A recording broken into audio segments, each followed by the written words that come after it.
Thank you for joining us for this special edition of Denver 7 News. I'm Micah Smith.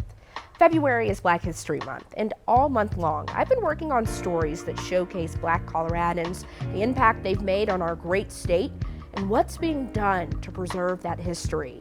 In almost every historic neighborhood in the United States, there are plaques telling you about what happened there. But what if there is no plaque, and the buildings that once stood there are gone? Let's take a look at the effort underway in Colorado to protect those historic places significant to Black history. The unmistakable sound of the saxophone blares out onto Welton Street and mingles with the smell of fresh coffee brewing at Rice's Tap Room. To this day, Denver's historically Black neighborhood, 5 Points, conjures up memories of decades gone by. But those memories and the buildings that hold them are fading. The pedal shop we lost down here. And may never be recovered. Famous people walked through here. Sonny Liston walked through here. Wow. Before his bout with Muhammad Ali, training here. Documentary producer and director Donnie Betts has spent years collecting stories of the people and places that used to line the 4 streets that form the 5 Points. So I was contacted by the Architectural Foundation of Denver to do a walking tour about the buildings, the history of the buildings. Because as I like to say, these buildings, if the walls could talk, those are the stories that you really would enrich your lives.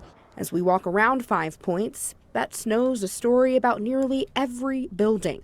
What are some of the buildings that really stood out to you while you were doing this research? It was the first fire station that had an all-Black fire crew. And then there was another one that's now a wellness center. And that was the mortuary, Douglas Mortuary, that was founded by Frederick Douglass's 2 sons. So now it's a wellness center. Is that where Urban Sanctuary is That's now? the Urban Sanctuary. Wow, that's incredible. Yeah, exactly. I know that unfortunately we've lost a few buildings. Yes. Can you talk to me about a few of the buildings we've lost? Well, there's one, it's just the address. I don't think even the address is there now. 2601 Welton, and that was a radio pharmacy. Terry Gentry is like the historian that we all would like to be. She's connected to that, through her grandparents. I learned, going back and doing some research, I learned that my great-grandfather had his dental practice upstairs for about 10 or 12 years. Terry Gentry is History Colorado's engagement manager for Black communities. We've been working on marketing and documenting the Green Book sites around the state and discovering so many places that we didn't know existed. The Green Book was a segregation-era guide for Black travelers throughout the U.S. The book listed businesses that would be welcoming and, more importantly, safe for Black Americans to patronize in every state. We are in danger of losing a lot of places because the challenges that people face in preserving them. It's a proactive move on History Colorado's part to make sure that we're not losing a lot of these places. What are some places or stories that have been revealed so far that really stick out to you? One of the places was down in Pueblo, Colorado, one of the hotels that allowed us to stay there when we were traveling, when the Green Book was popular back in the early half of the 20th century. Using the Green Book and word of mouth as our guide, we're hitting the road this February. Going all over Colorado to explore historic places with significance to Black history. Now let's head to Pueblo, Colorado, where a space with connections to Hollywood was inadvertently saved because of its connection to Black history, and where a museum dedicated to telling Black Pueblo residents' stories was recently forced to close. This has a lot of historical significance to Pueblo. The original woodwork. People locally more know it for the fact that it was a National Lampoon's Vacation. It was filmed here. In this 1940s Pueblo, Colorado motel lies a piece of 1983 nostalgia. National Lampoon history is fun, but Coronado Motel holds much more significance for a different kind of road trip. It was listed in the Green Book, and it has a unique history as a place that allowed African Americans to stay. Pueblo historian Corrine Kaler has researched Coronado Motel for years. You can tell by the old car there. And says the Green Book, a segregation-era travel guide for Black Americans that outlined safe and welcoming places to stay, featured this very place. But there were several places in Pueblo that they could stay, but most of them were houses. I can imagine after traveling across the state of Colorado for hours, you finally come upon Coronado Motel, or Coronado Lodge as it was called back then. What a relief that might be. Right. And a lot of times they, if they had to go to the bathroom, they would have to stop alongside the road because gas stations would not allow them to use the restrooms. So it was very difficult. The same owners ran the motel for decades, but eventually sold it to Joe Concelia and his brother. I think it was pretty much passed over by probably a lot of other investors because, it was a little gritty. But that's kind of what my brothers and I are interested in. The brothers are working on updating the property while also maintaining its historic integrity. We actually went down to Santa Fe and sourced some Mexican tile down there. Coronado Motel is officially on the National Register of Historic Places, but elsewhere in Pueblo. When you were forced out of the building, how did you feel about that? What was that like for you? Well, it was very, very hard. Another historic building ran out of time.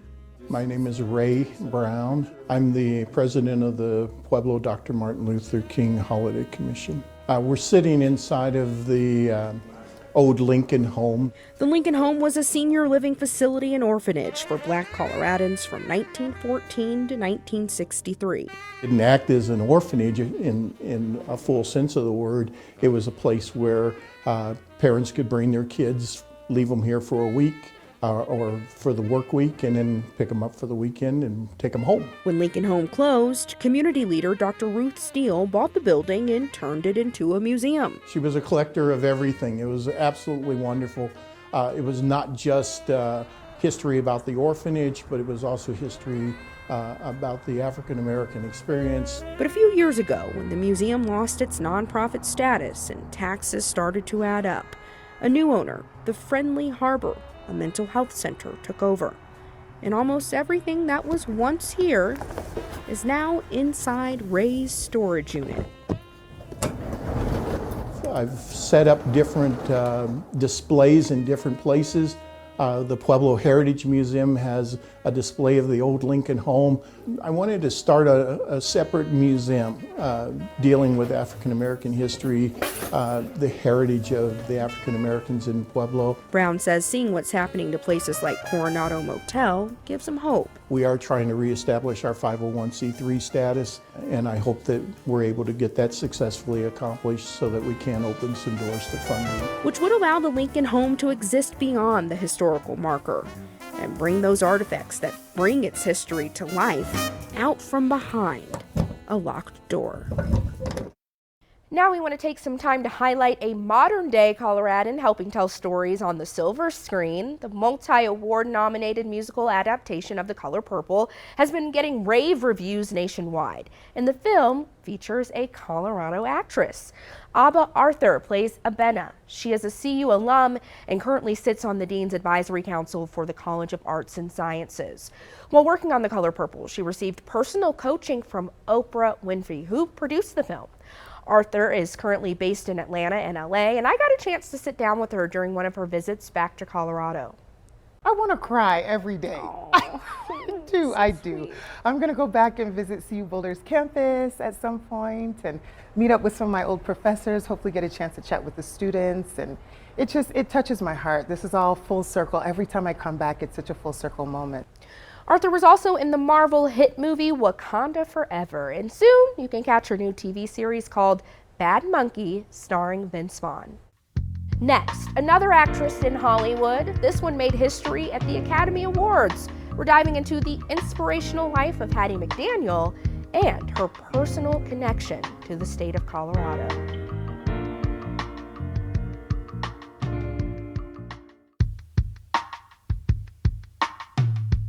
Welcome back. We continue to look at efforts to save places significant to the Black experience in Colorado. In Fort Collins, they're looking to shine a light on a former resident and the first Black Oscar winner, Miss Hattie McDaniel. The first Black person to win an Academy Award was banned from the film's premiere because of the color of her skin. The year was 1939, and that actress was Hattie McDaniel. Her legacy reaches beyond Hollywood. Fort Collins, Colorado is a long ways away from Hollywood, but this humble home was Hattie's home. Colorado was actually, I would call it, the foundation of her true performing career, which prepared her for Hollywood. Hattie's great-grandnephew, Kevin Goff, moved to Fort Collins to learn more about his aunt. She's from Wichita, Kansas, and from there they migrated to Denver just before 1900. What's the significance of this home? It was the home that they lived in Fort Collins. They spent most of their time in Denver, but they were here for maybe a year or so. Hattie was probably 5 or 6 years old. Goff says around that time, Hattie started performing with her siblings in vaudeville acts, and eventually she made her way to Hollywood. What did you think about her Academy Award-winning performance in Gone with the Wind as Mamie? You know, it's twofold, because some people look at that and go, well, the black characters are depicted in a certain way.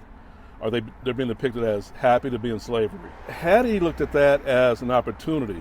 Number one, you're trying to survive.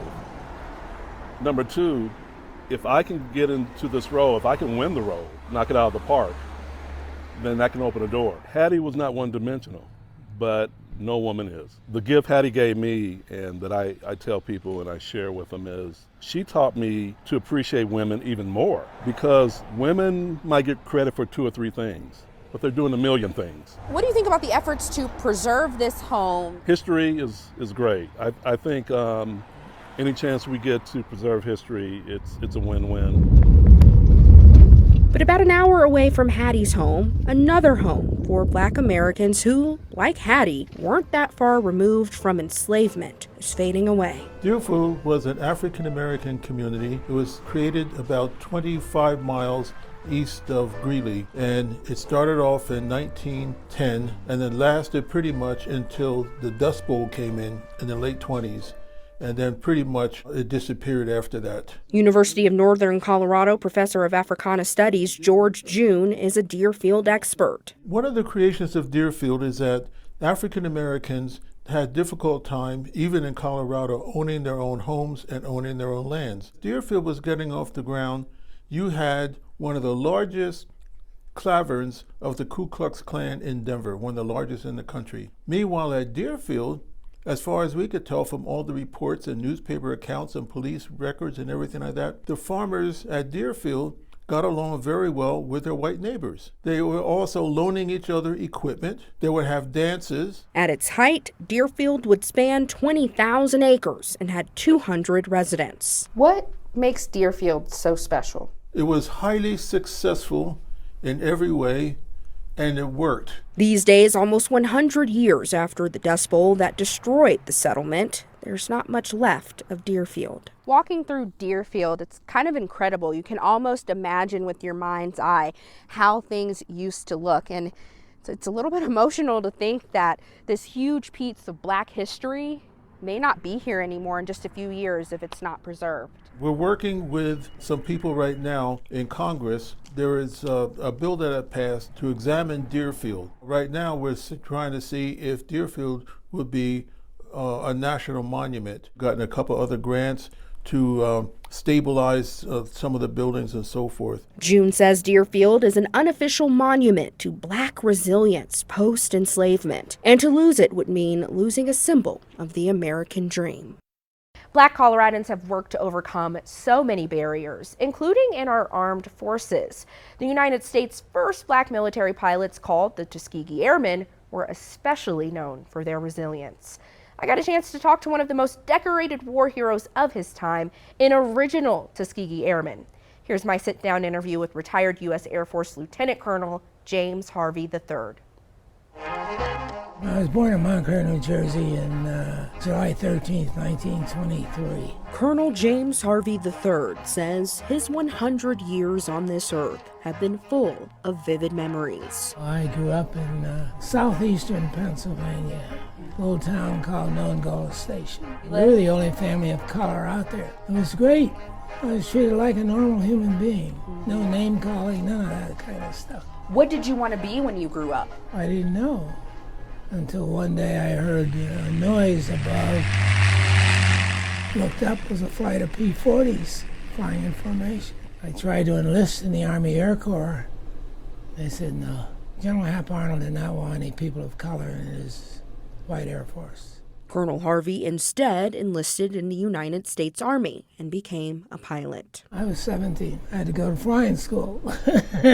And the only place for us to go was Tuskegee, Alabama. What was your first impression of Tuskegee? I didn't care for it. It was something I'd never been exposed to. See, I hadn't been exposed to any prejudice whatsoever. So everything started in Washington, D.C. The train was early, so I went and got me some breakfast, came back, went to get on the car I was in. Conductor says, no. Get your stuff, and we're going to put you in this car where Negroes ride. Welcome to the South. Tuskegee wasn't a good place for us as a race of people. The sheriff there made it be known, you come back here, you won't leave in a vertical position. Colonel Harvey says despite the challenges, him and the others soon-to-be pilots got right to work. We're all anxious to start flying, so that's all he talked about was flying. It was different, something I never experienced before. Open cockpit in this airplane, all this noise. That's why one of the reasons I can't hear today. I know the Tuskegee Airmen faced a lot of barriers. Yes. Why do you think that you were able to bring those barriers down? Because we knew we were better than what they said we were. We were just normal, just like anybody else, but they didn't see us that way. They saw us as a bunch of clowns. The Tuskegee Airmen were so good, in fact, they won the Air Force's inaugural Top Gun team competition in 1949, but did not receive recognition for the victory until 2022. Why did it take so long? I'll let you guess. They refused to believe we won. Did you see combat? In Korea I did, not in World War II.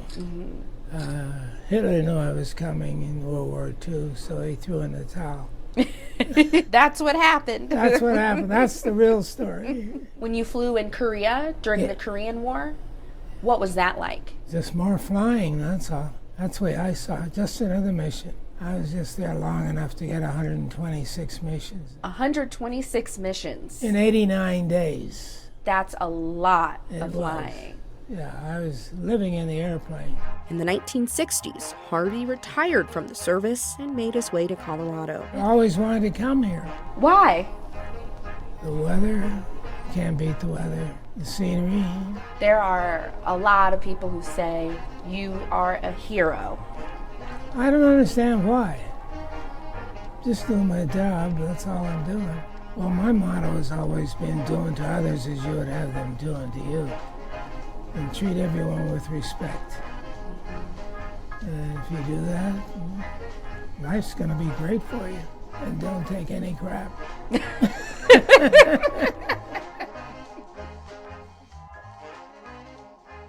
From the Army to Space Force, next we'll share an astronaut candidate turned artist story and why despite falling short of outer space, this Denver man is now getting the last blast.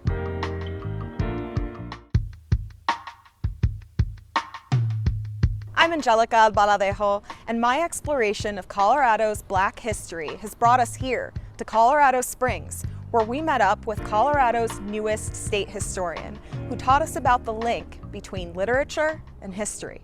I was always a big reader, and so the idea of having a job where I read books, wrote about books, talked about books, shared books I thought were important with students and colleagues just seemed the ideal job for me. That's why Claire Oberon Garcia has been teaching Black literature at Colorado College for the last 30 years.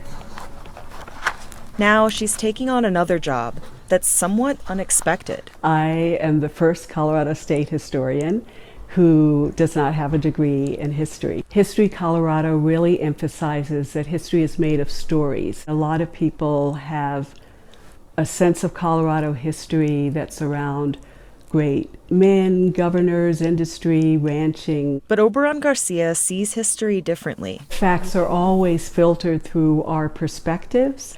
And I think one of the gifts of literature is to show how rich and multifaceted facts and truth are. Especially when it comes to Colorado's Black history. People who were excluded from educational institutions or legal institutions really depended on our own authority of what we witnessed as Black people, what we experienced as Black people. And living in Colorado Springs has opened Oberon Garcia's eyes to stories beyond Denver. Wonderful stories of perseverance, of hope, ambition. Like the Stroud family. Only a generation or two removed from slavery, and they're a remarkable family on many fronts. One of their members qualified for the Olympics, for example, back in the 30s. He couldn't afford to travel for the finals. So he actually walked from Denver to Boston to get to the finals so that he could compete. He and his sister Effie were also the first Black students at Colorado College. We want to make sure that all of the stories of people who make up Colorado are included in the official history. History, Oberon Garcia is helping us understand in new ways. To understand ourselves and ourselves collectively as the diverse community that we are in Colorado, we absolutely must understand our past. Reporting from Colorado Springs, I'm Angelica Albaladejo. As Oberon Garcia just showed us, there are so many more stories to uncover. Coming up, meet Colorado's first Black surgeon and the country's first Black trained astronaut.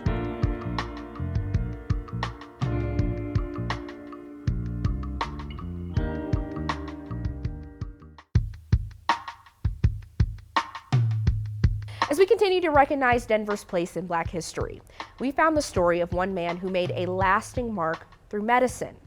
At the time when African Americans were fighting for civil rights, Dr. Bernard Gibson Sr. was Colorado's first Black surgeon to achieve the highest certifications, and his legacy lives on in Denver's Five Points neighborhood at Denver Health's East Side Family Health Center, named after Dr. Gibson. When I walk in the doors here, I am part of a legacy. As a Black woman working in healthcare, you don't see a ton of representation. Dr. Gibson was he actually took care of Dr. Martin Luther King. I think it was a second visit out here for altitude sickness. There have been a ton of contributions to civil rights, to the health equity movement, to social justice coming out of Denver. The Gibson Eastside Family Health Center is the second oldest community health center in the country. From wax to bronze, Ed Dwight brings sculptures to life. Dwight has highlighted many African American greats through his art, and Dwight himself made his mark on history well before he started welding metal. Dwight was the first Black man trained to be an astronaut.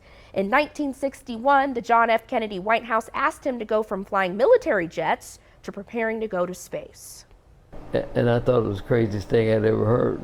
I had absolutely zero interest in being an astronaut. But my mother got into the mix. And in her mind, it was, well, look what you can do for the race and all that kind of stuff. I wasn't there to save the race. I was there going to space. But between the space race, the civil rights movement, and Kennedy's assassination, Dwight never went to space. So I left the military and moved to Denver. I was the first Black to do this and to do that in the real estate business and the construction business. Construction led Dwight to art, and he's completed some pretty famous monuments, including the one in Denver City Park. Now, 90 years old, Dwight is proud of his aerospace history and his artistic accomplishments. Thank you for watching our program. You can get a closer look at these stories and much more, showcasing the greatness of African Americans in our state, on our website, denver7.com. And remember, Black history is American history.